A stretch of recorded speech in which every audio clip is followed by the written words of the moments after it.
How do you top your love for your cat? With a cascade of decadent savory gravy over a mouth-watering mousse pâté. Fancy Feast gems. 2 gourmet pâtés in one convenient pack. Simply peel and plate to reveal a pyramid shape that makes eating delightful and pamper her with an experience as extraordinary as she is. Turn the everyday into the extraordinary with Fancy Feast gems. Olá, meu amor! O Caneca de Mamicas que você vai ouvir agora faz parte do nosso acervo de episódios icônicos. Estamos republicando esta pérola para você que nunca nos ouviu poder desfrutar dos nossos melhores momentos. E se você já é de casa, meu amor, relembrar esse especial do fundinho da caneca.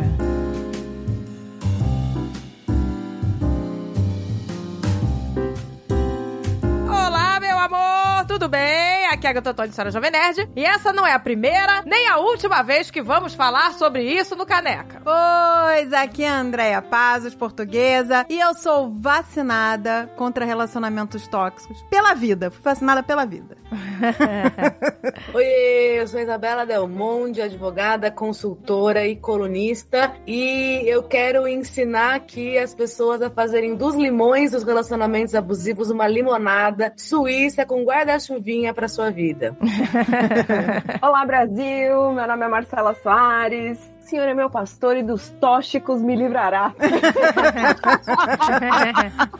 Muita fé, com muita fé! Oi, aqui é a Mary Jo. E uma vez mamiqueira pra sempre. Eu tô em casa de novo. Ei, que delícia! Eu passei 2 semanas na outras casas e agora eu tô aqui de novo. Mas é verdade, é verdade. Ela tá agora toda, né? Em outros podcasts. Tá toda. E já gravei tanto, porque é segunda, terça e quarta, que parece que eu tô há anos sem estar aqui no Mamicas. Não é? É verdade. A boa filha a casa torna. Isso. Oi, gente, eu sou o Gus, eu sou diretor audiovisual, sou recifense e sou o homem cis aqui preparado para tentar falar o mais honestamente possível num lugar de potencial problemático em todo esse assunto que a gente tem para falar. Tô disposto e vamos nessa. Uma caneca de mamica!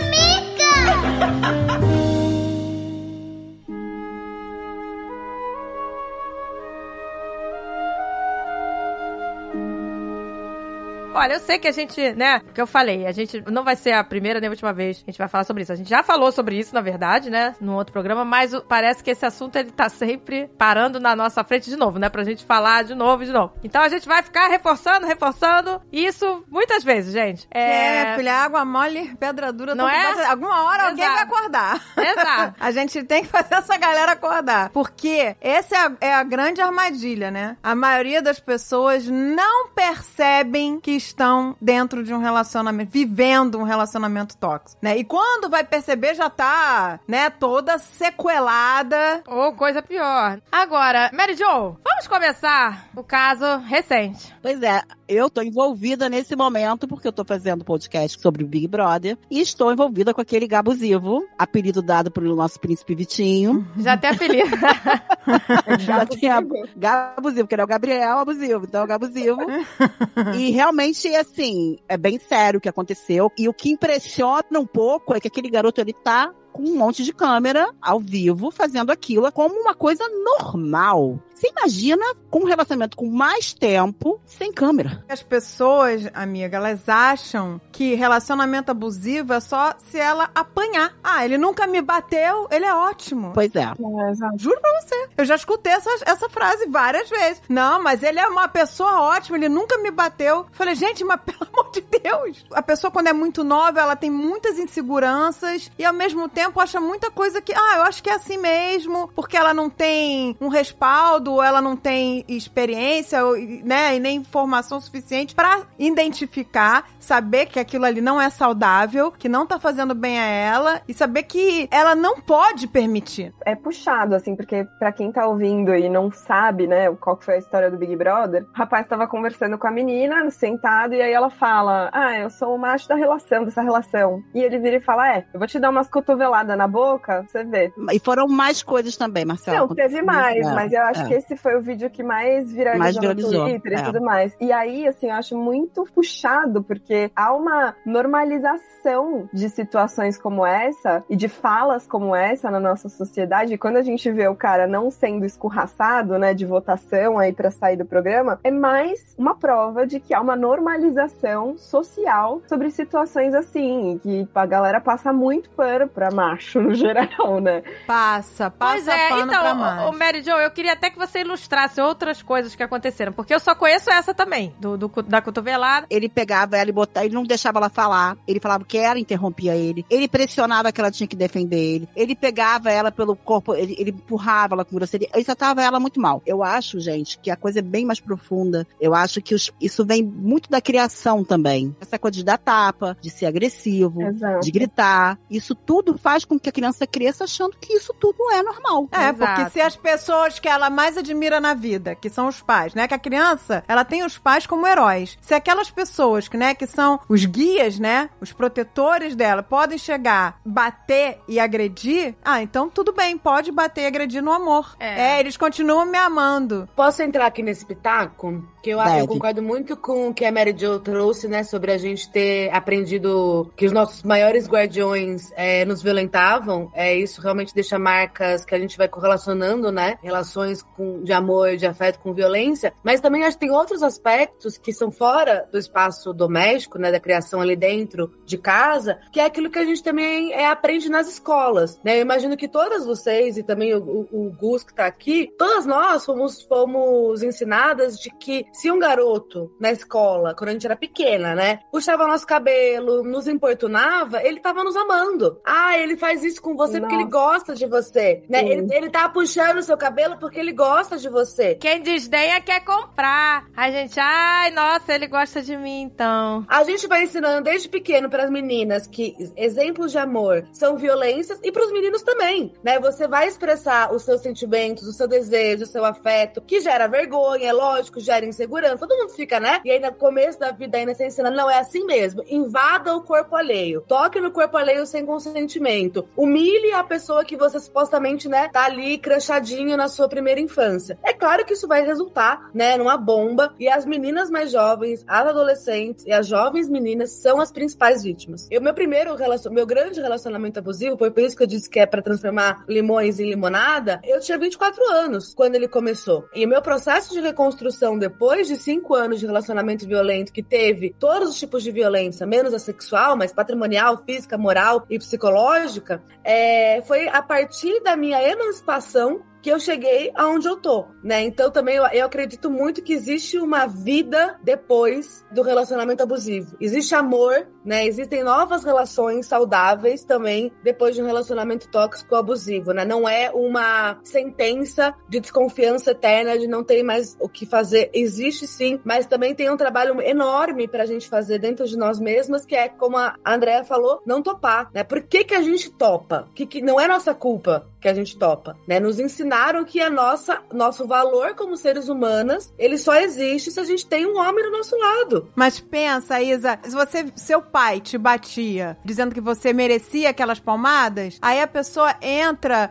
num relacionamento achando que, então eu mereci. Total. Porque a violência, eu mereci essa violência, eu mereci essa agressão, essa chamada, eu realmente sou terrível. A criança vai entrando na cabeça dela que ela é terrível, ela faz coisas horríveis e ela merece que os outros venham dar um tapa ou fale coisas absurdas, né? Mas eu acho que é confusão, né? É uma confusão, porque assim, tem relacionamentos que do começo ao fim eles são de pura violência, a gente sabe que existem, mas o mais complexo é quando existem situações de violência, que nem a Isa trouxe, de várias naturezas, né? De várias vertentes, tipo patrimonial, de várias coisas assim, e aí isso mescla com demonstrações de afeto de outras formas. Então você se questiona, você fala, não é possível que... Eu acho que não é isso que eu tô lendo, não é exatamente isso que tá acontecendo, né? Marcela, eu acho que a gente já pode entrar aqui, gente, com uma dica super importante pra você desconfiar que você pode cair num relacionamento tóxico, que é o que aconteceu com a Bruna. Você conheceu o sujeito ontem, há 10 dias atrás, e ele é um príncipe. Ele te leva pra jantar nos restaurantes mais caros, ele faz gestos românticos, grandes grandes surpresas, algo que só faz sentido existir numa relação longa, de confiança, em que você conhece, né? Alguém que te conheceu há um mês não pode te dizer, aliás, pode te dizer, mas você não pode acreditar que você é o amor da vida dele, que você é a coisa mais importante da vida dele. Atos de príncipe, atos principialescos, extremamente românticos, no início de uma relação, tô falando extremamente, não tô falando de gentileza e cuidado, né? Tô falando de cara te dá joia, te leva pra viajar, te fala que você é a melhor mulher do mundo, que nunca conheceu ninguém como você, nananana, enche a sua bola de uma forma desmedida pro tanto que ele te conhece, é um alto indício de que passado alguns meses, ele tendo você toda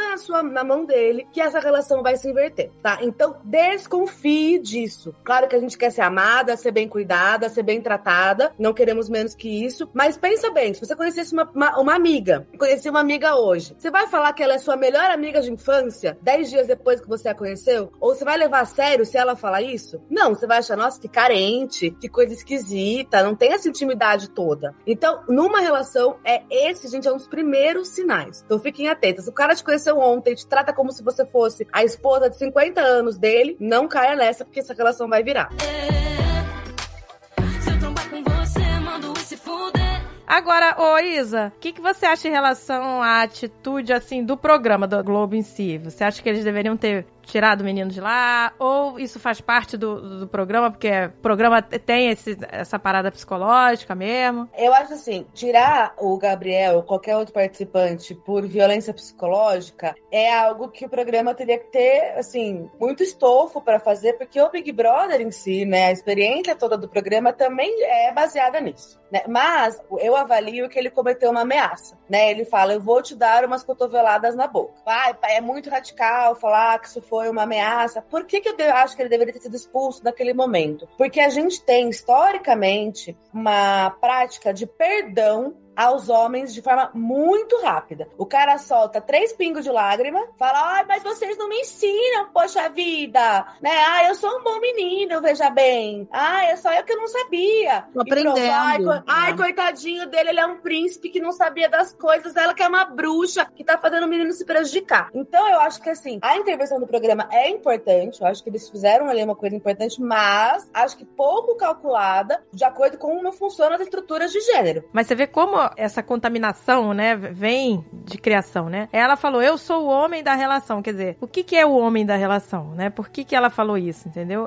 O que caracteriza você ser o homem da relação? Você é mais dominante? Você é mais agressivo? Por isso você é o homem da relação? Você toma as decisões? Eu acho que naquele momento ela quis se impor de alguma forma, né? Assim, é uma reprodução extremamente machista e a gente sabe disso, mas eu acho que de certa forma, a gente olhando por esse ângulo, assim, ela quis reforçar que, assim, ela tinha voz ativa, ela ia falar assim, ela ia tomar as decisões, porque pra ela o homem tem esse papel, então, tipo, eu não vou me calar.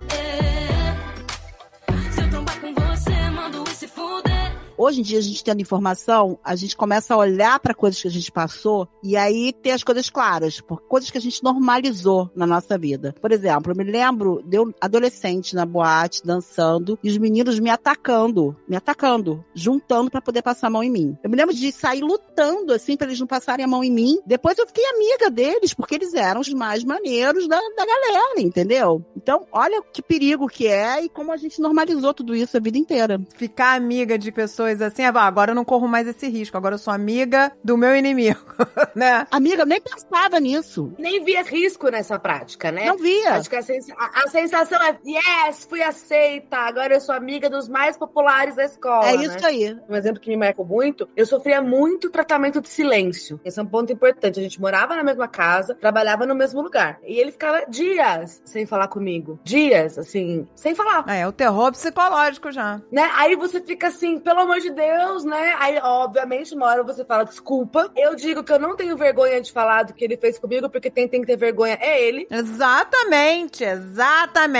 Não eu. Com certeza. Eu falo Com disso certeza. muito abertamente, porque assim, eu falava com o cara. E ele falava, eu não sou obrigado a te explicar nada, eu não tenho que te dar nenhuma satisfação, se você não consegue entender sozinho as coisas é porque você é burra. E aí, amigos ao redor falavam, cara, não dá, né? Você tem que falar com ela. Aí ele falava assim, eu faço isso para ela aprender. Aprender o quê? Exato. Se numa relação não tem conversa, não tem diálogo, quem vai aprender o quê? E outra coisa também que eu acho que me marcou muito, ele era um cara que diminuía muito as minhas conquistas profissionais. Como eu disse, a gente trabalhava no mesmo lugar. E eu teve um ano que eu conquistei um cliente super legal, que ia dar um boost, assim, pro trabalho, né? E a gente ia celebrar. E aí eu cheguei em casa, nossa, que legal, fecharam, tal. Ele olhou pra mim e falou assim, controle o seu ego. Nossa, gente. E era um dinheiro que ia ser dele também, tá? 1/3 desse dinheiro ia ser dele, diretamente na mão dele, né? E assim, cara, e eu tava conquistando pra nós, sempre achando que era uma empreitada coletiva e conjunta. Então ele é um cara que queria me diminuir muito. E assim, hoje, na época, eu achava ele genial. E hoje, né, há alguns anos, eu olho e falo, ele era medíocre. Medíocre. Eu sempre fui mais inteligente que ele. Mas é óbvio que isso era pura insegurança dele, né? Isso o cara se sentia muito abaixo de você e ele precisava te pisar pra poder se sentir um pouco melhor. Total, mas quando você tem 24 anos, né, a gente tinha uma diferença de idade de uns 5, 6 anos. Não é tanta,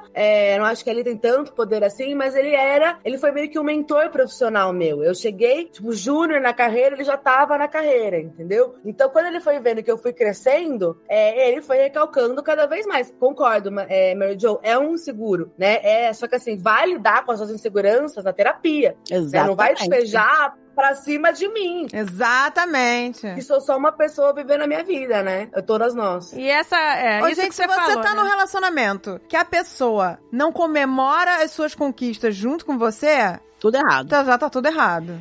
Você nem precisava estar ali. Bota pra baixo, né? Ou começa Como que a falar... você não comemora as conquistas das pessoas que você ama e admira? Com certeza. Não faz sentido. Exato. Porque a pessoa tem que estar abaixo de você, né? Que você tem que estar... Eu já ouvi isso de homens, assim, tipo, eu ficaria incomodado se minha mulher ganhasse mais que eu, entendeu? E outra coisa, quando o parceiro, né? Isso, claro, gente, isso pode acontecer em qualquer gênero e tal. Te coloca pra baixo, né? No sentido da sua aparência também, né? Tipo, eita, sei lá, essa bunda aí tá caída, hein? Porra, teu cabelo tá feio, suas roupas, né? Até uma menina do Big Brother falou isso lá, uma outra. Falou a Amanda, relacionamento de 5 anos abusivo, assim. Que ela tava feliz que ele comprava as roupas pra ela, mas é porque ele não gostava das roupas dela. Olha que surreal, cara. Era só porque ele tinha vergonha de como ela se vestia. A Andrea me contou uma vez, não sei se você lembra disso, uma amiga de vocês, da escola, sei lá, que ela ficou grávida e o cara ficava, sei lá, botando ela pra baixo, então ela dormia com uma escova de cabelo embaixo do travesseiro, pra quando acordasse, ela ia se pentear antes dele ver, entendeu? Antes dele acordar. Olha o nível de insegurança, sabe? Tipo assim, de você tá lá no chão, né? Tipo, eu sou tão feia, eu sou tão miserável, ele tem que me ver penteada. Ela falava quando que ela o cara acordava, ela tinha que estar linda. Acordava antes que ele, pra se pentear, pra se arrumar toda, pra se maquiar, pra ele não ver como ela é naturalmente. Vira um sintoma físico, né? Vai pro corpo da pessoa, assim, é tão... Então, às vezes o dano psicológico, emocional que a pessoa sofre é tão profundo que, assim, óbvio que violências são violências, tá? Tudo quando tá dentro dessa caixa, tá tudo errado. Não tô falando de comparando uma coisa com a outra, mas quando você toma um tapa na cara, você sabe que você tomou um tapa na cara. Você tem absoluta certeza que você tomou um tapa na cara. Ninguém vai contar pra você, não, você não tomou um tapa na cara. Você sabe que você tomou, porque você se sentiu, você entendeu que aquilo foi um tapa. A violência psicológica e emocional, ela não é dessa forma. Então você passa situações, assim, às vezes rotineiras, né, que nem a Isa trouxe, e que você não entende muito bem o que tá acontecendo, e aí você se questiona e você começa a tentar trazer, só que a primeira coisa, você tem muita vergonha de falar sobre isso, porque como você vai contar pras pessoas próximas que, né, como você vai falar? Você fica muito envergonhado de falar algumas situações, então você começa a falar, não, eu não sei com quem que eu vou falar isso aqui, com quem que eu posso me abrir, com quem que eu posso abaixar a guarda. E geralmente, casal, né, tem muito isso também. Os amigos são em comum. Exato. Casais, amigos de casais. Aí você fica meio que, mas eu não posso falar que ele, que é tão legal e todo mundo adora ele e acha ele o máximo, falar que ele é um cara abusivo. Você não quer prejudicar a pessoa e tudo mais. Mas chega disso, né, gente? E aí, só que assim... A gente tem que falar. É um trauma que fica, né, na pessoa, essa violência, que assim, anos se passam, você às vezes não consegue, ir num lugar, um espaço físico, você não consegue pisar. Se você chega perto desse espaço físico, você passa mal. Porque às vezes você sofreu uma violência psicológica naquele espaço e aquilo te faz mal. Só que não é o tapa na cara que você fala, isso realmente aconteceu. É o seu corpo te dizendo que aquilo foi um trauma. E demora às vezes anos pra você entender o que aconteceu. E aí, assim, é um processo muito profundo, muito difícil. Tem pessoas que levam muito tempo pra entender que viveram violências. Às vezes, mulheres que ficaram anos num casamento, né, de quanto... Enfim, todo mundo tem uma tia, uma mãe que sabe que viveu ali um relacionamento tóxico durante muito tempo e abusivo e violento. E a gente, acho que hoje, eu inclusive me questionei muito, né, as meninas me convidaram, me questionei muito, fiquei com receio, assim, eu queria vir, mas eu fiquei receosa, sendo muito transparente, porque a gente fica com medo de qualquer coisa, porque quando a gente vive violências, a gente fica com medo de qualquer coisa dá medo. Mas eu entendo também, assim como a Isa trouxe, tipo, puta, eu casei com 24 anos também, a gente começa a passar situações muito novas, mas se a gente não fala sobre isso, a gente vive uma vida inteira. Então, por vezes eu pensei sobre isso, eu falei, cara, passei umas bosta, mas assim, graças a Deus eu consegui acessar alguma informação, que é o que a gente tá fazendo aqui hoje, sabe? Da pessoa reconhecer, puta, é isso que eu tô passando, peraí. Exatamente. Quando a gente fala o que a gente passou, né, a pessoa que tá escutando, ela vai se identificar. Nossa, mas... É isso aí. Nossa, mas eu tô vivendo exatamente isso. Então é importante a gente falar. Recentemente eu descobri que uma amiga minha foi dar uva pro cachorro, o cachorro dela quase morreu. Com 4 uvas. Nunca ninguém soube que uva matava cachorro, gente.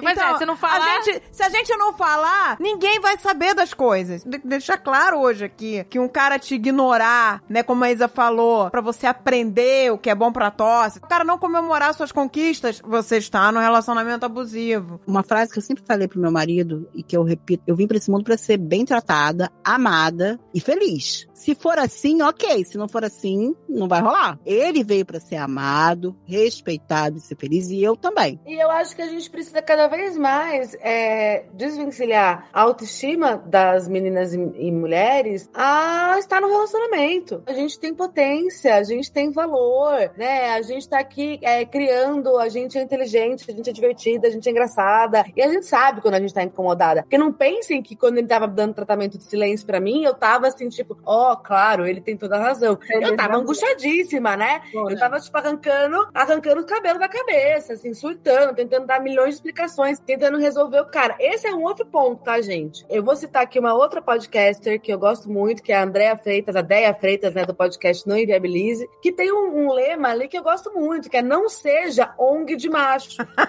Ótimo. Gostei. Não seja ONG de macho.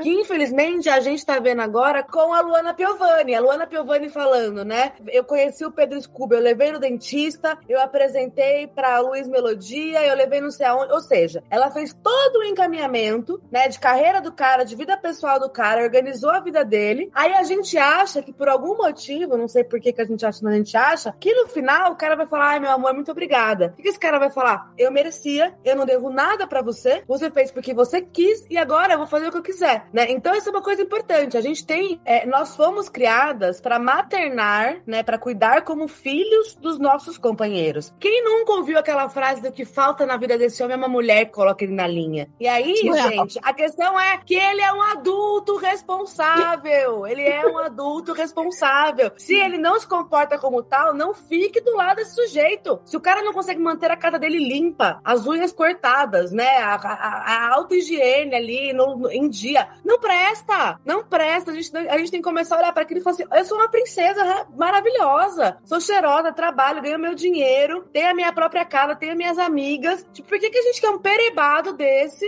né? Um perebado, olha. É uma âncora na sua vida, né? Então, assim, acho que a gente pode se soltar essa ideia de que nosso valor tá ligado a estar num relacionamento. Não está. Nós temos valores enquanto seres humanas autônomas, né? Então, acho que essa é uma lição que as mulheres mais velhas, né, têm pra deixar pras meninas. Eu percebi, depois que essa relação abusiva acabou, que eu tinha uma grande energia de construção. Eu queria construir alguma coisa. Só que o que tinham me ensinado era que o que eu poderia querer construir era uma família. O que eu queria construir? Eu queria construir política. Eu queria fazer incidência política, poder criar lei, poder escrever em jornal, poder gravar podcast, poder... Era isso que construir coletivos, organizar mulheres, fazer movimentos, né? E ninguém nunca me ensinou que eu poderia fazer isso, né? Então, hoje, poder falar para as meninas, cara, você tem energia de construção? Pode ser um namoro também, mas junto pode ser um projeto, né? Pode ser um grupo com suas amigas, pode ser um clube de leitura, pode ser um coletivo político, pode ser uma banda, qualquer outra coisa que não seja necessariamente uma família, né? E se ela quiser construir a bodybuilder que mora nela também, que faça, mas que seja pra ela, né? Tanto faz. Pra ela. Exato, Pro bem é. dela, exato. Porque Agora. ela se sente bem assim. Exatamente.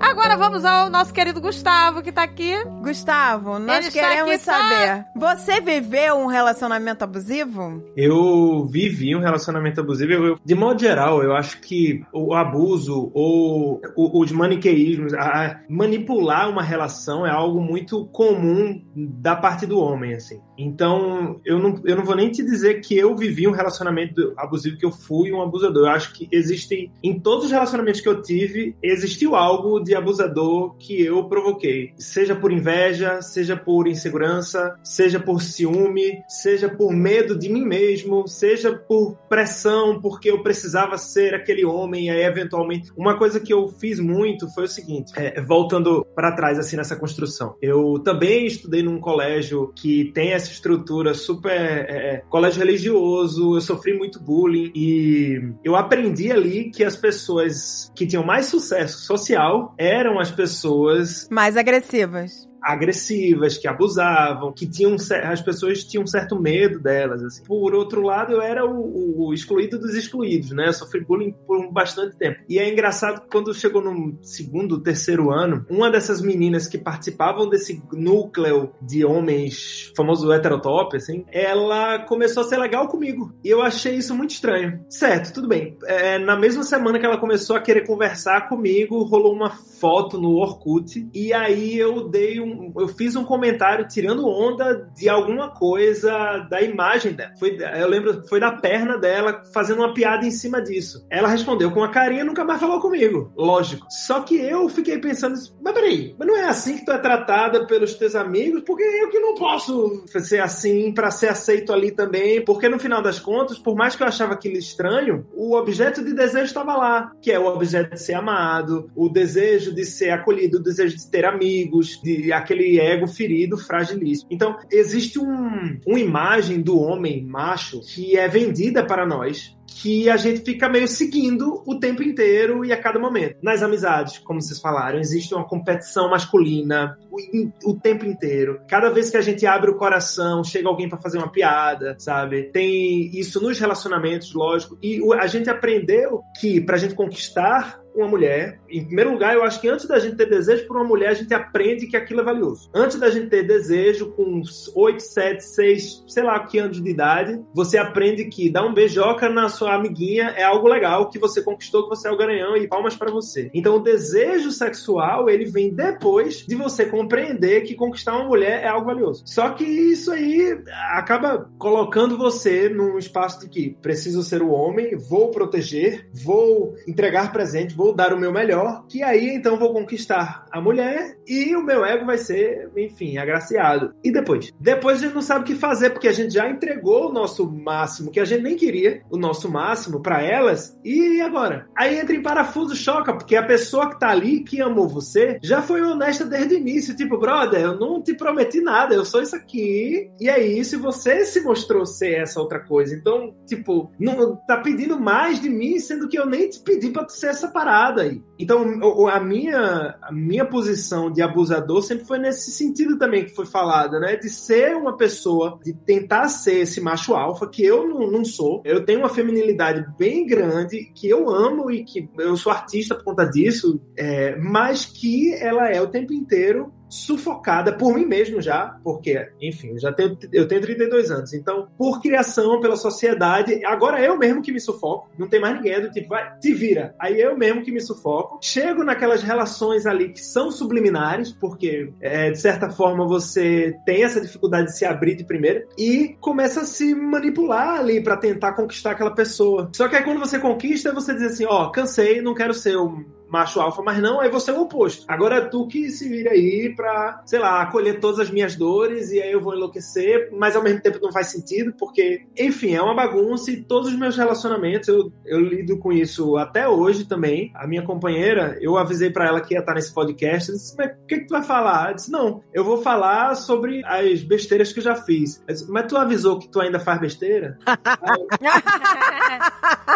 Entendeu? Então é por aí, eu acho que a gente tem que assumir que a gente tem essa estrutura e que a gente tem que ficar alerta. Eu acho que o maior problema do homem é não ter uma rede que ele mesmo entende que é possível de se assumir como um homem abusador, como uma pessoa que monta essa estrutura por ego para tentar conquistar aquela pessoa que é valiosa ali na frente. Nossa, sabe o que me passou muito na cabeça, assim, enquanto você foi falando? Eu acho que, pela nossa carência humana, né, que é meio inerente a todo mundo, a gente espera que os outros se responsabilizem, né? Então, tanto as mulheres querem que, sei lá, o cara seja, tipo, cuide dela, em algum grau inconsciente, assim, que a gente cresce na sociedade achando que isso vai acontecer, mas ao mesmo tempo a gente tem que maternar. Então é uma coisa completamente esquizofrênica. E pros caras, tipo, tem uma coisa parecida também ali de carência e tudo mais, que busca, né, a imagem da mãe. Enfim, aquela loucura toda que a gente já sabe. A grande merda é que demora muito tempo, e é por isso que a gente tá aqui falando, que, assim, tudo isso seria evitado se as pessoas se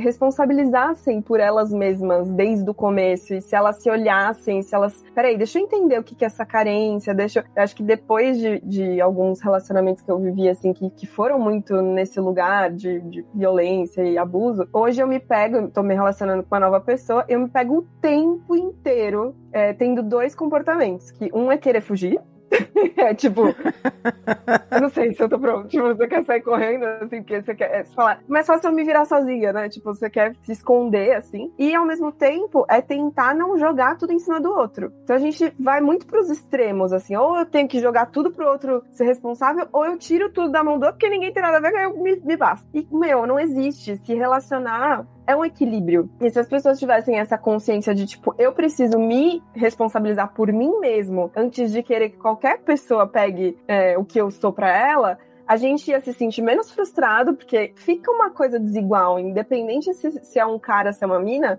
são relações, né? E aí, se a gente entrega mais o nosso pão pro outro e a gente fica sem pão, a gente fica com fome. E aí, naturalmente, a gente vai falar, porra, eu dei tudo. Mas é que nem a Isa falou, você deu tudo. Não significava que a pessoa tava fazendo um pãozinho pra você comer depois também. Então a gente tem que ter responsabilidade sobre isso, né? Você traz um ponto super fundamental, cara, que é, obviamente, né, como eu falei no começo, eu sou advogada, já atendi N mulheres vítimas de violência, a culpa de uma violência nunca é da pessoa que sofreu aquela violência, de quem cometeu aquela violência, mas tem algo pra gente trazer sempre à mesa, e é uma parte delicada de trazer, e tem que tomar cuidado como fala, pra gente não parecer que a gente tá responsabilizando as vítimas, mas que é esse ponto que você tá trazendo, que é, por que eu fiquei, né? Por que eu tava topando? Por que eu tava ali? Por que eu tô fazendo essas provocações? Que foram as mesmas que eu fiz pra mim. Eu gastei, sei lá, 4 anos de terapia falando dele, tentando entender ele, por que ele agia daquele jeito, por que ele, é o pai dele, era a família dele, né, tentando analisá-lo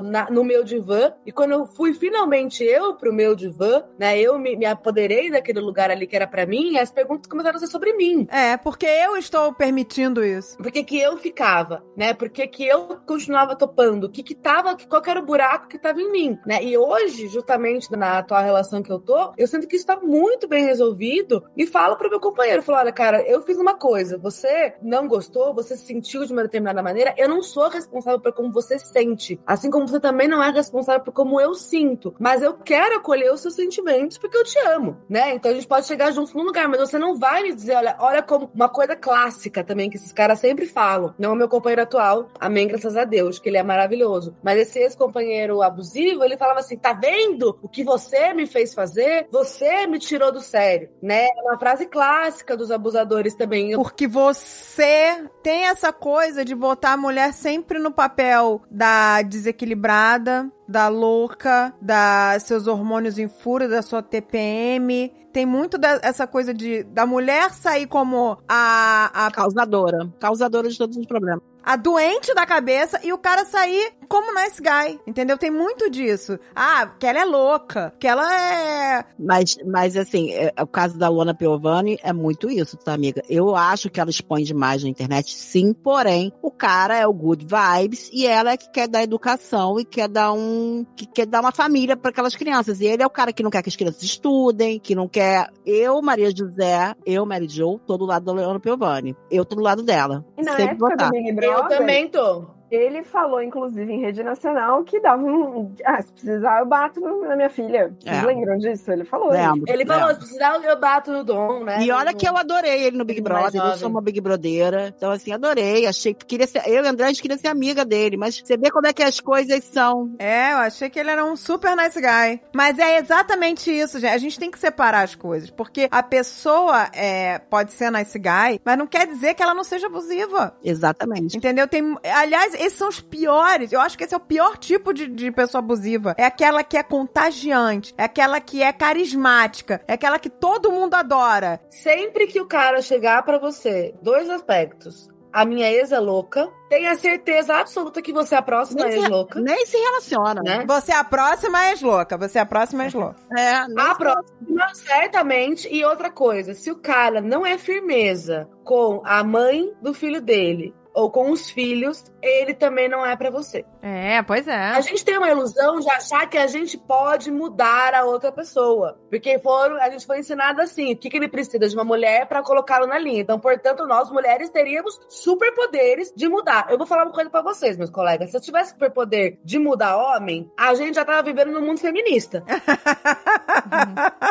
Vamos aceitar que mentiram pra gente. Então, cara, não vai mudar por você. Você não é especial. E você não é diferente das outras mulheres, você é simplesmente uma mulher, né? Tão comum quanto a anterior, como a próxima. Então, primeiro, acho que baixasse um pouquinho a nossa bola, entender, cara, não vai ser por mim que ele vai mudar. E se o cara não é firmeza com os filhos anteriores, por que você acha que ele vai ser com o seu? Né? Não vai. Ele vai continuar sendo o cara que não paga pensão, que te ameaça de perder a guarda do teu filho se você quer reivindicar algum direito. Botando foto dela nua, no processo. O Scooby tá fazendo, entendeu? Ele tá montando ali um arcabouço pra depois tentar tirar a guarda das 3 crianças da Luana. E eu também acho que a Luana dá uns bafão ali na internet que eu, particularmente, não daria publicamente, mas a Luana nunca expõe as crianças. E de repente não aparece. De repente, é o que ela fala, tá? É a única coisa que dá certo. Quando ela faz, ele paga a pensão. Quando ela faz, ele resolve. Talvez se ela encontrou a forma do jeito dela, coitada, porque também a gente tem que ver quais são as armas. Ela, graças a Deus, tem a arma de poder falar na internet, ser ouvida e dar certo. Quanta mãe aí que não consegue que o cara pague, entendeu? Exposição em rede social, a gente já sabe que muitas vezes vai ter efetividade. Agora, assim, o que ele faz? É um absurdo, ela está falando nossas questões, expondo as crianças. Ele vai lá e posta nos stories dele, supostamente, um texto do Dom, né, do filho mais velho dele, que eu não acho que foi ele que escreveu, eu não acho que foi ele que postou, eu acho que foi o pai. Tá? Essa é a minha leitura, essa é a minha intuição sobre aquela situação. Caso típico de alienação parental. E mesmo que tenha sido o próprio Dom, por que essa criança está sendo exposta à preocupação do pai de perder patrocinador? Essa não é uma conversa dentro do lado de criança. Gerar essa angústia numa criança, não tem essa conversa com criança, entendeu? Então, assim, ele tá alienando, se ele estiver fazendo isso, ele tá falando, olha, a Luana, quer dizer, alienação parental nem existe, né? Mas ele tá ali difamando a mãe perante os filhos e criando um clássico também. A mãe é carrasca, porque a mãe é que cuida, que leva na escola, que cuida de tarefa, que leva no dentista para ser chata. É a chata que ele diz é o que legal, não pode né? ter internet, a chata que... Ela que bota limite, limites, ela que educa, gente. E ela educa Pois mesmo. é, ela que educa. Ai, Gente, parece. olha, difícil pra caralho ser mina nesse mundo. Raiva que dá. Porque assim, a mulher tem. O ela certo uma é ser homem, amiga. O Gustavo, sério, não. os olhos só olhando, não sabe nem pra onde ele olha. Não, mas vamos lá. O Gustavo tá com medo da gente. Não fica triste, Gustavo, calma.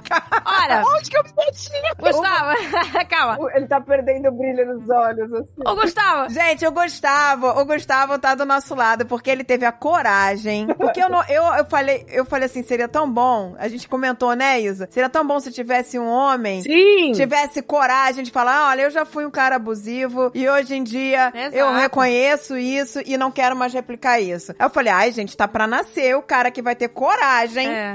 de assumir isso. E o Gustavo veio com a cara e com a coragem, só que ele... A gente tá na revolta aqui. A gente tá na revolta. Mas não quero, não quero colher de chá, não, porque essa mensagem precisa ser passada. Eu tô aqui muito numa posição de ouvir e respeitar tudo que vocês estão falando. Mas como é que porque você percebeu, Gustavo, por exemplo? pois é, isso que eu queria saber. Você percebeu, deu o clique e falou, não, eu preciso mudar. Foi em algum relacionamento que você conseguiu ainda continuar no relacionamento Não. e mudar com aquela Não. pessoa? Ou foi no próximo? Já trouxe, Foi você por- levou a não foi- bagagem pro próximo? Foi assim, eu desisti. Não dá. Dá mais não. Eu fiquei ouvindo vocês e fiquei sentindo uma coisa assim, por que os homens não vão mudar de comportamento, né? Eu disse, caramba, mas será que ele não podia mudar, sabe? Se ele é diferente, mas por que ele não muda? Porque eu acho que a gente fica criando a necessidade do ego é tão grande e isso é tão montado mesmo, articulado, que é como se o homem criasse um universo paralelo em que ele precisa convencer todo o redor dele de que aquilo é a verdade. Então, tipo, Pra ele se auto-justifica. ele fica se auto-justificando para tentar manter aquela zona de conforto social ali. E aí, quando acontece algo que é estrondoroso, que é absurdo, violentou fisicamente uma mulher, o homem tenta se descolar totalmente daquela imagem. Eu acho que todo mundo é capaz de mudar, né? Eu acredito muito no seu processo de caminhar pra ser um homem antimachista e antimisógino. Mas o que eu quero pontuar, o que eu queria pontuar sobre a minha fala, é que o sujeito não vai mudar por você. Elas são por nós, né? E é isso. Qual foi o seu incômodo? Qual foi o que bateu no seu, né? E no seu íntimo que você falou, cara, eu vou me empenhar. Eu sei o que me fez me empenhar, por exemplo, na minha jornada antirracista. Vocês não estão me vendo, mas eu sou uma mulher branca e já tive trocentos milhões de comportamentos racistas e hoje me digo com muita tranquilidade que sou uma ativista antirracista. Eu sei a chave, o que aconteceu. Você lembra de alguma coisa que te moveu pra ir pro... Explica pras pessoas o que é o memo também, acho que é legal. Pois é. O memo, e é por isso que eu tô aqui, na verdade, como um dos integrantes desse grupo, o memo é a palavra homem ao contrário, então é M-E-M-O-H. E é um grupo de homens que busca criar essa discussão sobre todo esse veneno que existe na masculinidade e na nossa sociedade e tentar desconstruir isso a partir da autorresponsabilização, sendo que as mulheres precisam sair desse lugar de salvadoras, desse lugar de que vão cuidar da gente e a gente precisa se responsabilizar por isso. E foi daí desse grupo que eu entrei. Eu acho que o momento foi quando eu comecei a chorar. A verdade foi essa, assim, quando eu comecei a abrir meu coração, quando eu não tinha mais saída para aquele meu ego que queria manter aquela estrutura, eu fiz, realmente, sou uma pessoa vaidosa, eu sou uma pessoa que não quero aceitar meus erros. Com muita terapia, eu faço terapia há 8 anos, e desde o início, minha relação paterna é assunto, minha relação social é assunto, e aí eu acho que isso começa a mudar quando a gente tem coragem de chorar. Chorar honestamente, não é uma coisa do tipo, vou assumir pra pedir desculpa e conseguir de volta. Não, é algo que você vai chorar porque você vai chorar pra si. Não é algo que você vai falar pra sua companheira pra você tentar corrigir aquilo, não. É aos poucos, não adianta, não tem um estalo, sabe? Porque senão eu já tava bom, do tanto que eu já chorei, do tanto que eu já senti, a vaidade volta, a gente fica lembrando, imagina, são 32 anos de machismo batendo na cabeça e afirmando pra você que sendo um homem macho alfa é melhor, até hoje, sabe? Eu tava vendo uma série infantil americana, e uma fala da mulher foi: ele assumiu a culpa por mim, sabe? E aí tava lá o cara heroicamente segurando uma espada e tirando ela da responsabilidade de ter feito um crime. Eu fiz, mano, é isso que não dá. Eu não quero que uma pessoa mais nova olhe assim, nossa, então eu vou assumir a responsabilidade de algo pra ser querido por uma mulher. Ele vai querer cobrar, vai ficar com raiva, vai dizer que ela é uma louca, que ela deveria ter dado mais, que não dá. Porque isso se retroalimenta. Eu acho que chorar as nossas dores honestamente é a melhor forma. Mas pra você chorar essas dores, teve um clique em algum momento. Exato. O que fez você procurar o grupo de apoio? Normalmente, eu acho que esses processos de mudança, eles são provocados por pessoas que são diretamente atingidas pelas nossas discriminações, né? Seja racismo, machismo, LGBTfobia. Você acha que teve alguma mulher aí na sua vida, ou alguma travesti, né, que tenha incidido sobre você, assim, que tenha te movido aí procurar o Memo? Ou esse incômodo estava construindo na sua terapia? Esse incômodo foi construído. Eu sou uma pessoa que na hora do desespero eu ajo. Eu vivo muitas coisas, vivo muito intensamente, então eu vou muito para os limites das relações, para os limites dos acontecimentos. Eu amo muito, mas aí ao mesmo tempo eu sofro muito, e às vezes isso carrega outras pessoas. O que começou a acontecer foi que, como eu comecei a ter a minha vida sexual, minha vida relacional mais ativa do que no colégio, eu comecei a ter isso com frequência. Então eu comecei a ter relacionamentos simultâneos, com medo de perder, com medo de... sem dar muita abertura, assim. Era aquela coisa do tô te conhecendo, não conto muito da minha vida, a gente vai se divertindo juntos e vai chegar um momento que isso não se sustenta e alguma coisa vai acontecer. Ou a menina cobra de mim, tipo, e aí? Ou algo acontece que ela descobre que eu saio com outra pessoa, e não é algo dito, não é aberto. Isso 10 anos atrás não tinha essa discussão, sabe? E antes de discussão, eu acho que isso precisa ser dito. Olha, eu tenho essa estrutura de... Enfim, eu tenho desejo. Eu sou um homem bissexual, eu tenho desejos, e a não monogamia, dentro dessa estrutura, funciona melhor pra mim. A pessoa precisa saber. Claro. Precisa saber. É, isso mesmo. Tem que saber. Mas, Gus, que horas que você se deu conta que você estava sendo um abusador nesse relacionamento? Quando eu comecei a mentir pra essas pessoas e a tentar sustentar os relacionamentos, as relações, com medo...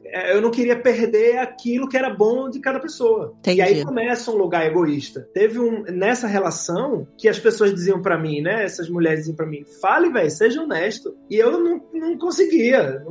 Porque se colocar num lugar de ter que escolher. O homem, tanto egoísta que porque a gente aprende que o homem pode ter tudo. Mas tem muito dessa cobrança entre os homens, não é? O mais maneiro da galera é o pegador, é o que pega mais garota. Eu cheguei ao cúmulo de trocar nome de gente. Eu tenho um nome pra esse comportamento, que é o serial dater. Serial dater. Serial dater. Né? Ele é o serial dater. Assim, o cara tá Maravilhoso. constantemente na conquista, mantendo várias relações. O tempo inteiro, precisa daquela paixão. Mas olha só quanta coisa envolvida.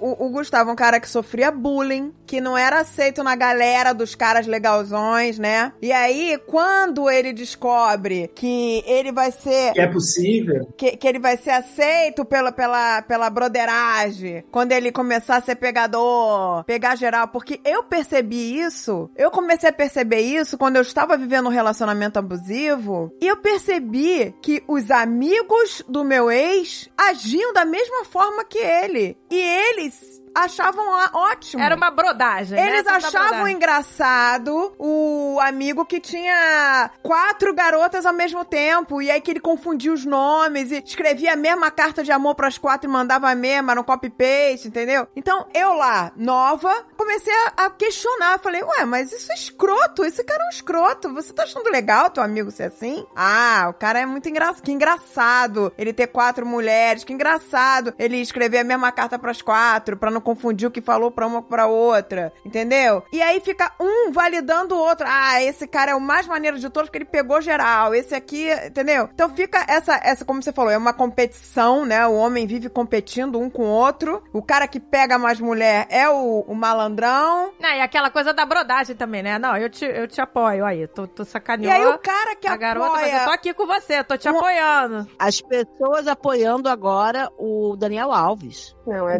delirante. Provas com todas as provas. Delirante. As pessoas aprovando o Daniel Alves. Amiga, eu escutei, eu juro pra você que eu escutei pessoas falando: a garota tá fazendo isso pra tirar dinheiro dele. Não, e ela já falou que não quer dinheiro nenhum. Ela já falou que não quer 1 centavo, entendeu? E aqui eu vou entrar de novo pra falar o quão triste é que essa menina, né, eu tô aqui chamando de menina, mas essa mulher teve que abrir mão de um direito, porque na Espanha, em caso de condenação do agressor sexual, a vítima tem um direito automático a uma indenização financeira. Porque sofrer uma violência sexual custa para a vítima. Vai custar terapia, remédio, psiquiatra, advogada, às vezes a pessoa não consegue manter o emprego e ela vai perder renda. Então tem todo um custo, uma cascata, né, de problemas que vem junto com a violência sexual, e ela sentiu a necessidade, e é muito triste que ela tenha sentido isso, de abrir mão de um direito para que ninguém pudesse dizer para ela que ela queria fama ou dinheiro. Pra validar o que ela sofreu. Pois é, e ela abre mão, ela se empobrece. É nojento, assim, é nojento. Mas a Mary Jo fez um comentário quando eles estavam contando, né, das relações simultâneas e tal. Ela falou que caído. E eu gostei muito disso, Mary Jo, porque eu acho que a gente tem que começar a mudar um pouco o que é legal em ser homem, né? Não é legal ser o cara pegador, ser o cara que é o womanizer. Porque, assim, quando o Gus tava fazendo isso, né, e as mulheres falando, cara, só seja sincero, tenho certeza que essas mulheres estavam em casa tomando vinho com as amigas, falando, nossa, mas você não entende o que ele tá falando. O que é uma prática de gaslighting, que é fazer a pessoa duvidar da realidade porque você tá efetivamente ocultando informações, né? Ou mentindo deliberadamente pra ela, né? Então acho que a gente também tem que começar a reformatar o que é ser homem, né? Ser homem é ser um ser humano. Não é legal ser o cara pegador que mente pra todo mundo. Não é legal, não é bacana. Você quer ser pegador? Você pode ser pegador, mas você tem que ser sincero. Joga limpo, né? Joga limpo. Eu tô a fim de pegar tudo bem, querer pegar todo mundo. Vai lá, vai ser feliz, entendeu? Agora você tem que ser sincero, cara. É só não enganar ninguém. Pois é, isso que o Gustavo falou é muito importante, né? Que ele falou. Ele poderia ter entrado numa relação já aberta, olha. Eu sou assim, né? Não gosto de monogamia, sei lá. Eu quero variedade e tal. E a pessoa, né? Consentiu, não, então tô fora. Ou tô dentro. Então, quando ele omite isso, né? E depois a pessoa descobre e tal, entendeu? Aí, olha só que horror, né? Por que ela já não entra na relação, né? Porque a pessoa sabe que ela vai entrar na relação falando, eu não gosto de monogamia, eu não quero... Ela sabe que vai provavelmente perder aquela pessoa ali. Porque a maioria não vai aceitar, gente. Essa é a verdade. E ninguém tem que aceitar pra agradar ninguém. Essa é a parada. Se ambos concordam, ambos querem a mesma coisa, beleza. Mas se um vai abrir mão de certas coisas pra agradar o outro, tá errado. Tem uma outra parada que, além disso, a chance de você perder a pessoa que não vai topar, né, esse acordo. A outra coisa é bancar que a outra pessoa vai viver a mesma liberdade que você. Exatamente. E não adianta, a gente sabe que a masculinidade dominante reduz as mulheres, diminui a nossa humanidade, não nos percebe igual ao homem. Exato. Então, como assim ela vai transar com outros caras ou com outras minas? Ela vai sair sem mim? Ela vai, né, escolher uma roupa bonita, escolher uma calcinha legal pra sair naquele date novo que não é comigo, né? Essa objetificação da mulher também não permite que os homens fiquem tranquilos com o fato de que, cara, isso vai acontecer. Eu fui muito traída. Isso aconteceu muito. E eu não tive a oportunidade de igualdade. Então, assim, isso é um negócio... E aí, assim, não é uma, não é duas, não é três. São muitas vezes. E aí, cara, é uma situação muito difícil, assim. Porque aí, o que é o ego do cara inflado é a outra pessoa perdendo completamente a sanidade psicológica.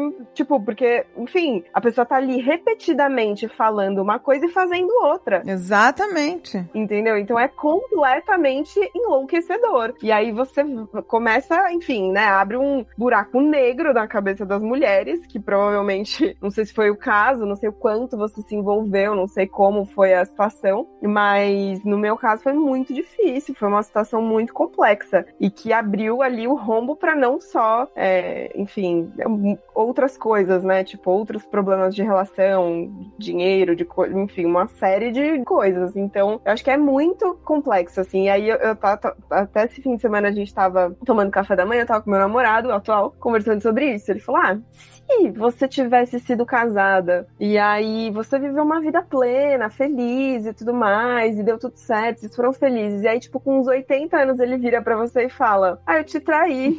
O que você ia pensar? Eu falo, eu ia dar pra primeira. Eu pegou o amigo velhinho dele, melhor amigo. Olha que delícia. Não, mentira. Mas assim, quando eu descobri as traições na época, né, e eu falei brincando, mas assim, é que a raiva, tipo, a primeira coisa que você sente, você fala, vou pagar na mesma moeda. Você fala, eu quero fazer a mesma coisa. Porque você sente uma situação muito injustiçada. Você fala, eu não tive escolha nessa porra, né? Você fica puto. Mas, por outro lado, tem toda uma questão de como a gente deixa de respeitar, às vezes, o que a gente é, pra, tipo, cumprir uma tabela de vingança. E eu acho que o que mais hoje... A resposta nunca é agir igual o agressor, gente. Nunca. Mas é a primeira coisa que vem na cabeça pela raiva. E assim, hoje eu sei dessa situação que eu vivi, eu, tipo, tô me organizando ainda emocionalmente sobre isso, mas porque eu me culpei e ainda me culpo por uma série de coisas. Porque quando você passa tanto tempo numa situação assim, você vai sofrendo 1, 2, 3, várias agressões. Chega uma hora que você fala, eu vou me defender. Eu não tô saindo daqui, mas eu tenho que me defender. E aí você começa a aplicar abusos de volta, que não necessariamente sejam os mesmos, mas tipo, um tratamento de silêncio, fiz muito. E aí você começa, porque, assim, senão você não sobrevive, você não consegue ficar ali. Então, isso é uma coisa que é muito complicada numa relação abusiva, assim, porque você começa a ser um espelho da outra pessoa pra poder estar ali, e aí quando você sai... E você não é aquilo. Você não é aquilo. E aí você sai, e aí, assim, você não entende o que você se tornou, você se julga, você se culpa, você acha que você é pior que a outra pessoa, tem tantas coisas, é tão nocivo, e assim, tudo começa por uma briga de ego, né? Então, acho que você falou muito dessa coisa do ego masculino e tudo mais. As pessoas, elas maquiam as maiores dores de autoestima delas com superioridade. E a gente faz isso o tempo inteiro. Então é por isso que tudo calha, né, nesse mesmo lugar de, tipo, auto-observação, auto-responsabilização pelas... Tipo, quais são as minhas feridas? Às vezes vem na infância. Vocês estavam falando lá no começo, né, sobre a criança, tipo, ver ali uma violência e aceitar depois na vida adulta uma situação parecida e tudo mais, mas é porque ela lê a violência como uma demonstração de afeto inconsciente, assim. Eu sei porque eu tive uma situação assim na minha família, tipo, o casamento dos meus pais foi um caos, e aí quando eu traço a paralela, eu falo, nossa, eu aceitei tudo que minha mãe aceitou. Porque você viveu isso. Você viu que, isso é família, é assim. É o significado conhecido. É o seu referencial. Aí você começa a namorar uma outra pessoa, você tá numa outra relação, e aí às vezes eu vivo coisas que eu, tipo, vou pras minhas amigas e falo, isso é normal? Porque você já não consegue reconhecer direito o que é normal, porque você vive, que nem a Isa falou, é uma euforia, né, do relacionamento abusivo ali. Os mais altos são os mais altos, os baixos são os mais baixos, e é tipo é totalmente inconstante. Quando você vive uma coisa linear, você fala, tem alguma coisa errada, tá muito silêncio. Tá parado, né? Tá tedioso aqui a coisa, mas aí a gente vai descobrindo com o tempo que é bom de um relacionamento é a estabilidade. É lógico. Né? É claro que vão ter, né, momentos que a pessoa tá diferente, vai ter uma fase, vai ter uma crise, mas ter ali, né, o quadro geral, ser um quadro de estabilidade. Crise, que é importantíssimo. Super! As crises movimentam um relacionamento pra algo melhor ou pra terminar. O equilíbrio tem crise vai existir, né? O equilíbrio, mas o problema... honestidade. Tipo, se agora, todo mundo é honesto, tem equilíbrio. Esse é o ponto. O que não dá... Eu vivia, gente, eu tinha uma sensação de viver uma novela mexicana. Cada dia da minha vida, que não é uma novela, é um ser humano existente, era um capítulo de novela mexicana. Você terminava o dia chorando, né? Ou você tá chorando, ou você tá, tipo, transando sob pétalas de rosa, sabe? Tipo, um negócio que isso é atraente. Mas isso que você falou... Né? Isso é algo que é envolvente, né? E pega no cabelo, vamos fazer as pazes, acaba sendo uma coisa, um tesão, né? Então, gente, eu tava lendo sobre isso, que fizeram uma análise do ciclo do relacionamento abusivo, e é exatamente isso, é tensão, violência e reconciliação. Então ele fica nesse ciclo, tensão, violência e reconciliação. É, porque quando volta naquela loucura, naquela paixão, naquela puxação de cabelo. Tem gente nunca mais vou fazer, eu te amo, você é muito importante. Às vezes sai até uma criança, às vezes tem até um filho. Exato. Ela falou uma parada que é muito importante também, de um sinal de identificação de uma relação abusiva, que é, ele faz uma coisa, ou ela, né, também podem ter mulheres praticando relacionamentos abusivos, mas vamos deixar aqui na predominância masculina, ele faz uma coisa e ele fala outra. E aí, a gente precisa começar a aceitar que o que vale é a prática, é a atitude. Porque palavra, meu amor, sai da boca como qualquer coisa. O cara mandar um zap falando te amo, ele pode fazer isso da cama do motel com a outra do lado dormindo, entendeu? Agora, assim, ele, do dia a dia, todo dia, ele mostra que ele tá lá, apesar dos seus defeitos, ou também com os seus defeitos, apesar do seu dia ruim, e você também tá lá, né? Apesar dos defeitos do cara, apesar dele ser um dia ruim, ou seja, entendendo que você tá sempre se relacionando com uma pessoa que é tão complexa e contraditória como você, e você continua ali, você faz uma escolha diária de estar ali, é o que é um bom relacionamento. Então, assim, sempre se paute pelas atitudes e nunca pelo discurso. Discursar, qualquer um pode falar. Exato, isso aí que você falou é tudo. Você muda pelas atitudes. O cara inseguro quer afundar você, porque ele sabe o poder que você tem. Tem uma coisa, Mary Jo, que eu acho que são duas coisas aí pra gente pensar. Sem dúvida alguma, são caras profundamente inseguros. A questão é que tem mulheres que veem a insegurança do cara como uma grande justificativa pra isso. Não é. É o famoso explica, mas não justifica, né? Porque trauma todo mundo tem. Todo mundo foi criado em família, a família é uma instituição de trauma, e eu não tô por aí espalhando os meus traumas, eu tô trabalhando na minha psicanálise, tô fazendo aqui o meu trabalho psíquico, que é minha responsabilidade. Pra não replicar. Pra não fuder com a cabeça das outras pessoas. Exato. Né? Em português, claro, é basicamente isso. E outra coisa, gente, o abusador nunca sai da relação. Salvo se ele tenha já algo muito engatilhado, já, tipo, uma circunstância que pra ele é mais favorável, uma outra relação, ele não vai sair. Então, uma coisa muito comum que é o cara te humilha. Você é feia, você é gorda, você se veste mal, suas amigas são chatas, ninguém gosta de você. Aí você fala assim, porra, mas por que tu tá comigo, então? Se eu sou esse caminhão de coisa ruim. E aí o cara ainda fala assim, mas ninguém vai te querer. Só eu mesmo pra te aturar, né? Quem vai ficar com você, sua louca? E aí, meu amor... Se fosse eu, meu amor, tem tantos aí... Mas os caras falam isso, amiga. Eu vou falar, gente, eu vou falar uma coisa horrorosa, que eu falava pro meu marido quando eu era adolescente. Meu amor, se você me trair, eu vou nos seus amigos. Isso é vingança escrota, tudo que a gente falou aqui que não tem que fazer. Me trai, que você vai ver aonde eu vou recorrer a minha vingança. Eu não vou em qualquer um, eu vou no seu amigo.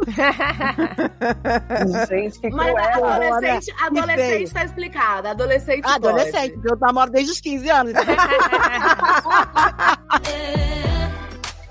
Se eu trombar com você, mando se fuder. Eu realmente acredito no processo terapêutico, mas talvez tenha... Eu acredito em dois grandes processos, que é a terapia, né, ou terapia ou psicanálise, e construção coletiva entre mulheres. Eu acho que isso é super importante. Ter um grupo de mulheres em que você pode trocar e perceber que você não é a única, que você não é responsável por aquilo que aconteceu. Mas acho que é super importante a gente se olhar pra gente evitar a reincidência, né? Porque se você passa por uma relação abusiva e você não para pra olhar, por que eu fiquei, por que eu topei, o que me moveu a isso, quais afetos que estavam ali sendo remexidos em mim, a chance de você entrar numa outra relação abusiva é super alta. Então é importante que a gente se investigue, né, permanentemente, e que diante, né, era por isso, né, era porque eu queria, no meu caso, né, era porque eu queria construir alguma coisa, era porque eu vi também relações abusivas sendo naturalizadas ao longo de toda a minha vida, todos esses papos. O cara vai largar porque a mulher não dá, a mulher que não dá em casa, o marido come na rua, ela não tá bonita o suficiente, ela tá engordando. Ou seja, né?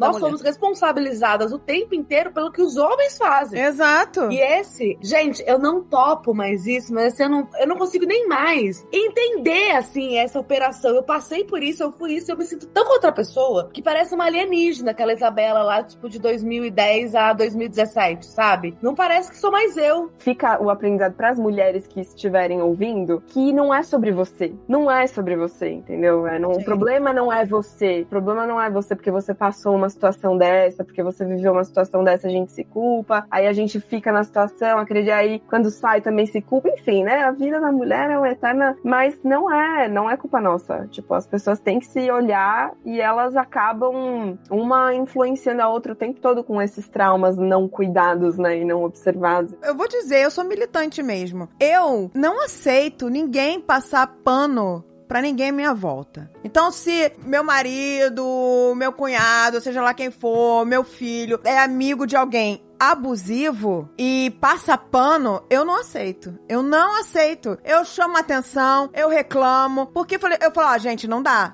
pra ficar passando pano pra pessoa que faz isso, não dá, sabe? E a gente não pode deixar realmente que as pessoas à nossa volta, a gente tem que abrir os olhos, não é legal, entendeu? Não é legal passar a mão na cabeça de uma pessoa abusiva. Ah, coitado. Mas não é coitado, ele sabe muito bem o que ele tá fazendo, entendeu? Coitado da pessoa que sofre o abuso. Essa é a coitada, entendeu? Eu até me lembrei agora de uma série que eu adorava quando criança, que era aquela Married with Children. Como é que era em português? O Amor de Família, eu acho. Que era do Al Bundy, né? Que a gente amava aquela série. Nossa. Mas se você pensar, assiste ela de novo. Não dá. Ele era um absurdo. Mega abusivo, porque ele detonava a mulher dele, Tempo ele todo. tratava que nem lixo, o Al Bundy, né? Ela ficava atrás dele. Ah, tipo, me dá um beijo, né? Tipo, ela queria E ele tratava ela que nem seduzir ele com cara de nojo, que pelo amor de Deus. Gente, lembrei de um negócio do Chico Anísio, um quadro do Chico Anísio, que ele pegava a empregada, e aí a empregada era toda boazuda, a Monique Evans, a mulher dele, ele falava, aí todo mundo falava, tá com pena? Leva pra você. Lembra? Tá com pena, leva pra cá. Que absurdo.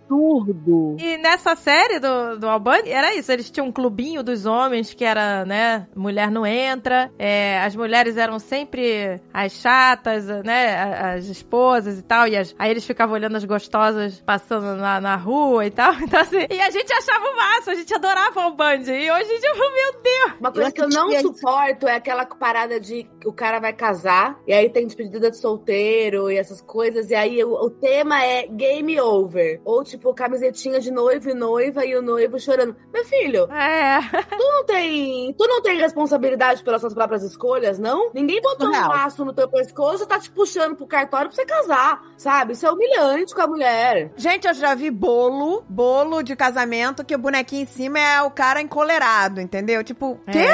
O quê? É patético. É patético. Eu acho caído. É muito caída essa imagem. É muito importante a gente educar os nossos filhos homens a serem seres humanos Exato. bons, entendeu? Porque eles não têm que competir, eles não têm que pegar um monte de mulher, eles não têm que nada disso. Exato. Porque o homem também é criado nessa pressão. É tudo errado, gente. Exato. A cobrança também é do lado do... o Dave, ele sempre fala isso, que ele odiava o tio dele que ficava, e aí? Primeira coisa que o tio era perguntar, e aí, já tá furando as meninas? Olha isso, gente. Pois é, olha... Olha isso, que se pergunta foi pra um garoto de 15 anos. E aí, já tá furando as menininhas assim. Não, mas tem pai que leva o filho pra um puteiro, né? Tipo, chegou a hora. Então existe violência de todos os lados, né? E eu te falo, é muito da criação essas coisas, né? E isso pros meninos é uma violência também que os pais cometem sobre eles. Exato. Se eu trombar com você, mando se fuder. Ser homem e ser mulher não é natural, né? Ser homem e ser mulher é uma construção social. Alguém ter dito lá atrás que ser mulher é ser violenta e ir pro espaço público, a gente teria simplesmente, né, uma situação diferente. Então não é natural. O que acontece? As meninas, desde piquititicas, são criadas para essa maturidade. Então as nossas brincadeiras são brincadeiras de casinha, brincadeiras de vida adulta, né? Sim, de responsabilidade. A gente já tá sendo já educada, então... aí a gente também é educada para docilidade, para cordialidade, para se comportar, para ser obediente. Enquanto os meninos são, tipo, né, mas vai ser permitido a eles serem crianças, adolescentes, que o ideal é que todos nós fôssemos como é um garoto de 14 anos. Bobão, perdido, que não sabe das coisas, não entende nada de nada, e que vai começar a transar, a pensar ali com 16, 18 anos. Mas não é isso que acontece. E aí o que acontece? Quando a gente tem 13, 14 anos, a gente já entendeu um pouco mais do mundo, entendeu um pouco mais da vida, foi muito mais cobrada, né, pra sermos mais maduras, pra sermos bem comportadas e obedientes e responsáveis, e bem na escola e todo o pacote que vem com isso, a gente começa a ter a florescer ali nosso desejo sexual, e a gente olha pros meninos mais velhos, né? A gente vai ver o garoto do terceiro colegial, o cara que tá no primeiro ano da faculdade, e isso você não pode ser também os caras de 25 anos saindo com umas meninas de 15, que também acontece. Eu ia até falar isso, tipo, com 13 anos uma menina já foi assediada algumas vezes na rua. Sem dúvida, várias vezes. O corpo de um menino de 13 anos pra uma menina de 13 anos já é diferente, gente.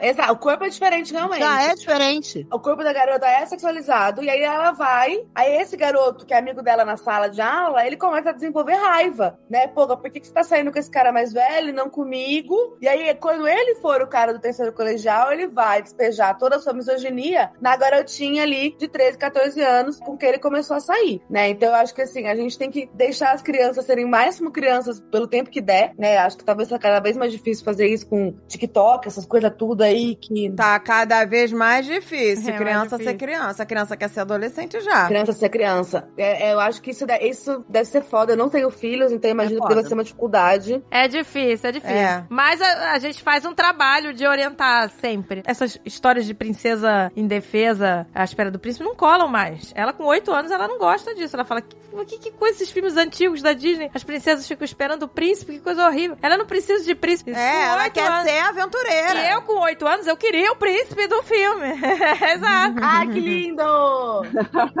Eu também, claramente. Eu queria muito. Nossa, eu ficava, ai, que delícia, meu príncipe, será que eu vou achar meu príncipe, meu Deus? E eu posso dizer uma coisa, no final das contas, com a minha terapia, no final das contas eu descobri que eu também queria o príncipe. É. Entendeu? Tipo, receber uma pessoa que vai cuidar de você, que vai lhe amar, colocar no seu colo. Meu Deus, não tem gênero isso, todo mundo Vai quer ser matar o amado. dragão pra você, pra te salvar. Pois é. Não, dá um trabalho ser príncipe, Deus me livre, não. Você saiu de uma prisão, né? Gus, às vezes a gente entra em umas prisões do que a gente tem que ser, e é tão bom se libertar das prisões, né? Não é? Porque você vê como é que o cara, pra conquistar a mulher, tem que ser galanteador e fazer, e a pétala de rosa, sei lá o que for, e não simplesmente ser ele mesmo, né? Também tem muito isso. Ser ele mesmo. Eu acho que... Aí, como ele falou, foi uma trabalheira conquistar, que aí quando chegou lá e conquistou, Como é que vai sustentar o personagem que foi da conquista, né? como é que vai sustentar isso? Eu aposto que ele Que não pensou era assim, verdade, né? Ele pensou, se eu tivesse me dado tudo isso que eu gastei de tempo com o outro, eu tava mais feliz, né? É também importante que a mulher perceba que ela não precisa desse cara, que vai ser o que vai jogar as rosas, o que vai, sei lá o quê. Não precisa disso. Você não precisa você não disso. precisa. Você precisa de uma pessoa real. Quando você se apaixona pela pessoa, pelo que ela é, naturalmente, é muito melhor. E você vê como é importante esses grupos, né? Por exemplo, que o Gustavo tá, né? Nesse grupo de apoio. Porque, às vezes, o homem fica assim, ai, meu Deus, mas então eu não sei como agir. Eu não sei o que fazer. Eu vou ter que ficar cheio de dedo com as mulheres. Assim, elas são intocáveis. Elas são peças intocáveis que qualquer coisa que eu fizer... Assim, porque ele não sabe nem como agir naturalmente, assim, né? Tipo, então, você se libertando disso, né? Num grupo de apoio, você começa a ver, não, é muito mais simples. É só você ser um ser humano. As mulheres são loucas. Não, gente, é todo mundo muito louco. Entendeu? Todo Não mundo é muito umas louco. mulheres que são Isso loucas. é mais divertido, todo mundo muito louco. Se eu trombar com você, mando se fuder.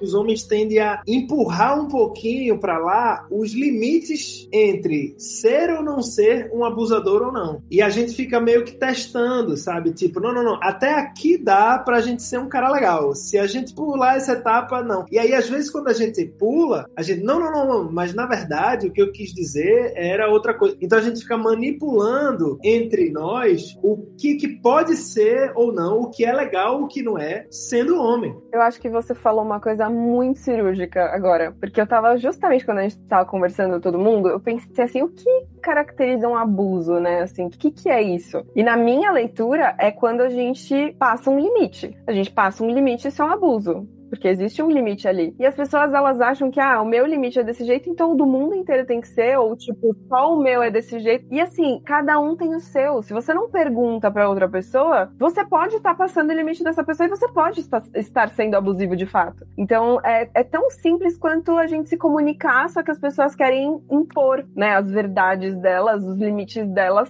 sobre os outros. E eu acho que esse é o ponto, assim, do que vira um abuso, né? Eu gostei da frase que a Isa já falou uma vez quando gravou com a gente, que era: com privilégio vem grandes responsabilidades, não é isso? Com privilégios vem grandes responsabilidades, né? Eu trago aqui comigo o privilégio da raça, né? Eu nunca fui perseguida no shopping porque eu sou branca. Se eu fosse uma mulher negra, como a minha sócia que tá aqui do meu lado, eu teria passado por isso. Então, minha responsabilidade é trabalhar para que pessoas negras não sejam perseguidas no shopping. E não para que eu também seja perseguida no shopping, né? Para que ninguém seja perseguido no shopping. Eu não quero uma inversão de mundo. Isso funciona na sátira, acho que é muito bom para comunicar. Tem várias mulheres fazendo essa sátira, né? Da inversão total, mas é claramente uma sátira, porque o que o feminismo propõe, o feminismo, né, pelo qual eu me fio, que é liderado por mulheres negras, era uma perspectiva interseccional, é que a gente tem uma nova organização social. E uma organização social que respeite a humanidade de todas as pessoas. Que reconheça que ser humano é ser triste e também é ter raiva. Que ser humano é gostar e não gostar, é acertar e é errar, né? Todo mundo. Acho que é um puta desafio a gente se colocar nas relações, sendo quem a gente é, porque a gente cresceu, todos nós, tanto homens como mulheres, ouvindo que quem a gente é não é bom. E aí a gente chega numa relação e fala, bom, agora eu não posso ser eu mesma, porque se esse cara descobrir que eu ronco, por exemplo, ele não vai querer mais ficar comigo. Então eu vou aqui, né? Se ele descobrir que eu tenho bafo, se ele descobrir que eu faço cocô, né? Que são coisas que, assim, as mulheres, né? Que eu tenho fisiologia humana. E já o cara, né? Putz, se eu chorar, se eu for fraco, se eu não ganhar bem, se eu não tiver um puto emprego, se eu não tiver todos os dispositivos, né? O carrão, o apartamentão, a roupa cara, né? Toda aquela performance de chegar no restaurante, passar de maneira discreta ali a gorjeta pro garçom, e como se fosse 007,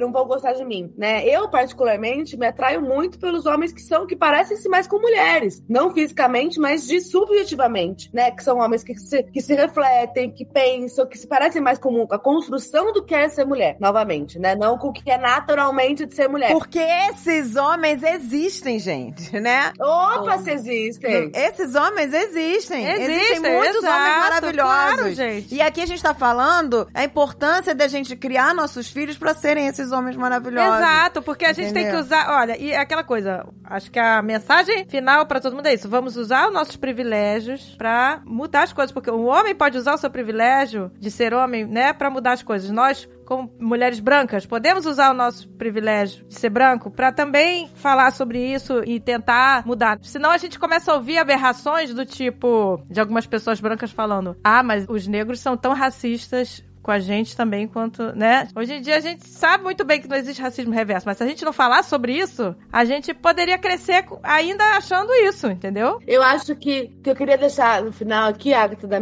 minha participação, pra quem estiver criando, né, crianças, tenta não roubar, seja seu filho ou uma filha ou uma criança trans, né, que vale descobrir. Tenta não roubar a parte da humanidade dessa criança. Seja um menino que você vai dizer pra ele que ele não pode chorar, ou uma menina que você vai dizer pra ela que ela não pode se aventurar, né? Ambas essas experiências são experiências da humanidade. São experiências que nos compõem como pessoas, né? Eu acho que quanto mais a gente deixar as crianças serem humanas, mais a gente vai ter adultos sendo humanos e reconhecendo a complexidade. E acho que outra coisa é a gente lembra, por favor, que relacionamento amoroso não é competição. Relacionamento não tem os altos do processo do relacionamento. Porque você falou isso, agora eu vou me defender.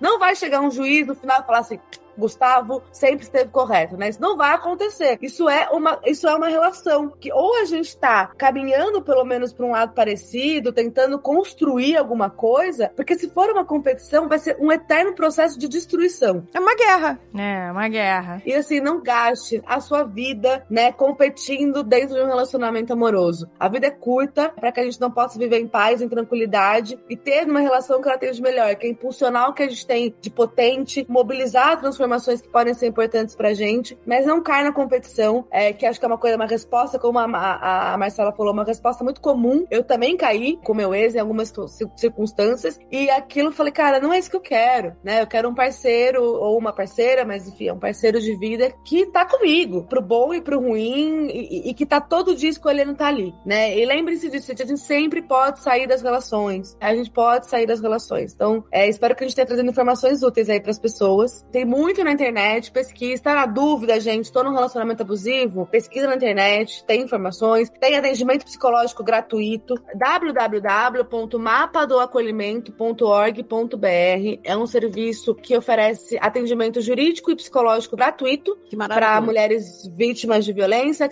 aqui do Brasil, atende o Brasil todo, e o Memo é memo.com.br, gente, é legal, são os grupos reflexivos de gênero, tem podcast do Memo no Spotify também, podem ouvir. Não, e é aquilo que eu falei, todo mundo veio pra esse mundo pra ser bem tratado e ser feliz. Não tá feliz, não tá sendo bem amado, amor, vai embora. Vai procurar outra coisa que não vale a pena. E não, por favor, não aceita aquela coisa do ai, desculpa, eu tava com raiva, foi só um tapinha. Olha, nunca mais vou dar esse tapinha em você. Não aceita. Não cai nessa, não é só dessa vez. E não caia no que, se você for embora, eu vou me matar. Não Exato. caia. Não Por caia favor. nessa. Aí a pessoa fica presa no relacionamento porque o outro, mas se eu deixar ele falou que vai se matar. E ele não vive sem mim. E se acontecer alguma coisa, a culpa não é sua. Então, exatamente. limpa a sua consciência e sai. Você não é a culpa dos problemas emocionais e mentais, seja lá o que for, do outro. Você não é. E se você for o abusador que está em desconstrução, você não tente achar que a pessoa só com uma desculpa vai aceitar, né? Como vocês falaram aí, né, Gustavo e Isabela? É pelas atitudes que você vai provar que você mudou, meu amor. Então não adianta querer só achar que desculpa vai adiantar. Homens que estão ouvindo a gente, por favor, vamos se responsabilizar e vamos saber que a resposta tá aqui dentro, tá? Não tá encontrando uma mulher XYZ que vai resolver teus problemas.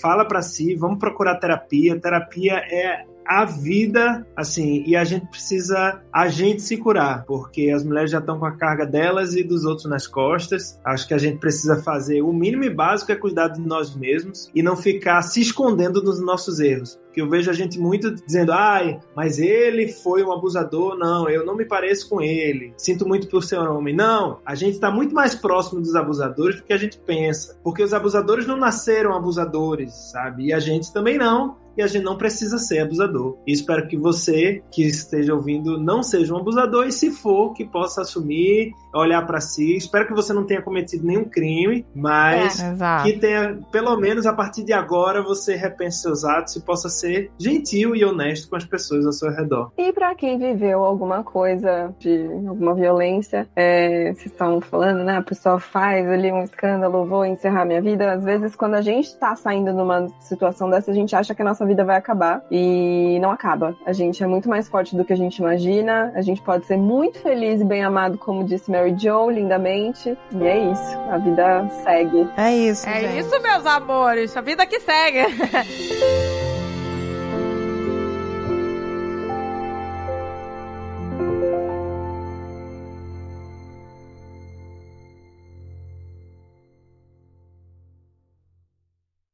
Este podcast foi editado por Radiofobia, podcast e multimídia.